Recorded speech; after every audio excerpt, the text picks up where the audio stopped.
Okay, and welcome to this next video where we'll be looking at geometric problems dealing with vectors. So this video wasn't in the original video on Moodle and on the Reigate Maths page due to an error, so I apologise for that. However, we'll be doing this question now. So in class you've seen a variety of geometric problems, and obviously there are different types and you have to be able to know which skill to use and when. So we've got the situation here, we've got triangle OAB, which has got a vector A, and we've got vector OB which has vector B. Okay. The point C lies on AB in the ratio 3 to 4. Now obviously if it lies on the ratio 3 to 4, then that will split it in this particular way.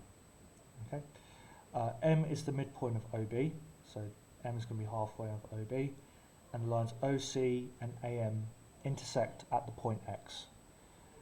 So our job is to find the position vector of X in terms of A and B. So we need to find OX. Now, there are a couple of ways we can get from O to X. One way of getting from O to X is go O to M and then M to X. Okay, and if we think about it, if this whole length here is B, then O to M and M being the midpoint, that would be half B. And M to X, that will be some multiple of M to A. And we denote a multiple by this symbol lambda. Okay, we can also use other letters, but I'm sure you can understand that M to X is a certain multiple of M to A. Now, the half B is set there. Is there a way of getting from M to A generally? Yes, there is. I can go minus a half B plus A, or A minus half B. So I can actually evaluate what MA actually is. Is there another way of getting to X as well?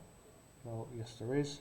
We can go O to C, yeah, but remember O to X will be some multiple of that as well. Okay, which we're going to do with a different symbol called mu. So let's just recap. O to X is a multiple of O to C.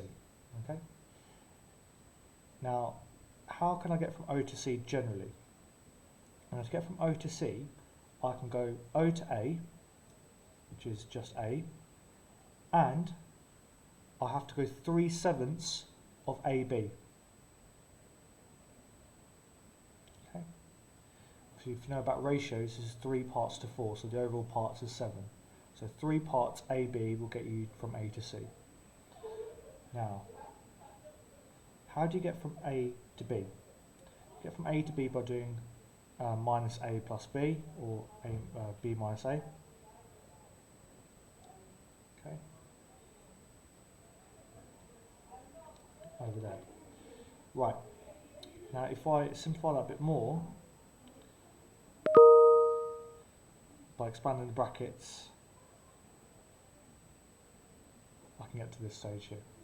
Okay, so I'll just expand the brackets here, and I put the A's together and put the B's together. Now, one thing that's quite useful for us is that these two routes describe the same journey. If you've got the same starting point and end point, and if they describe the same overall journey, then that means that the two vectors can be made equal to each other. Okay, these two vectors here, half B plus lambda A minus half B equals mu 4 over 7A plus 3 over 7B. Okay, so let's just recap that again. These two vectors, they represent the same journey, okay, from O to X, different paths. As a result, we can say those two vectors are equal. And if we say those two vectors are equal, then there must be the same amount of P's, so same amount of vector A on both sides, and the same amount of vector B's on both sides. So we can say P and R are equal, and Q and S are equal, the amount of A's and the amount of B's on either side. So I've got to this stage. Now it's quite difficult to see how many A's and B's we've got in total.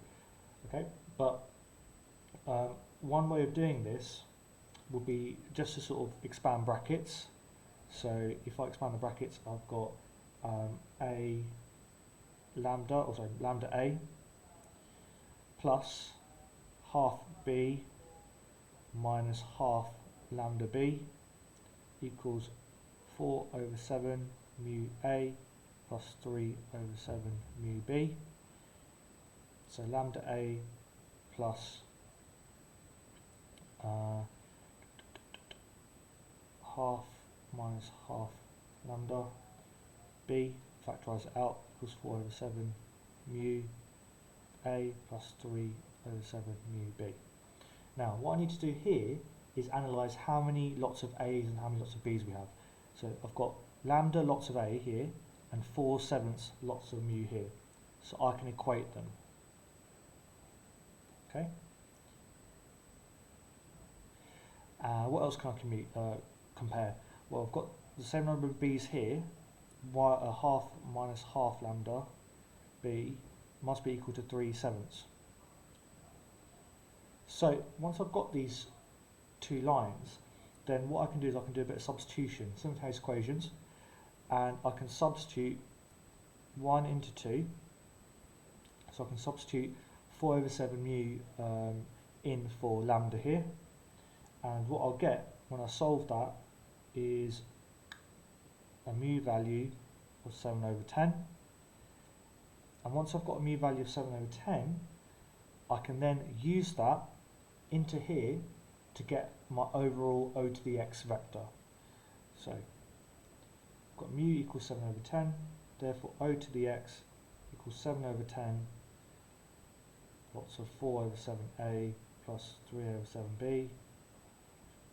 Therefore, as a final answer, we're going to have 4 over 9, so 4 over 10a plus 3 over 10b.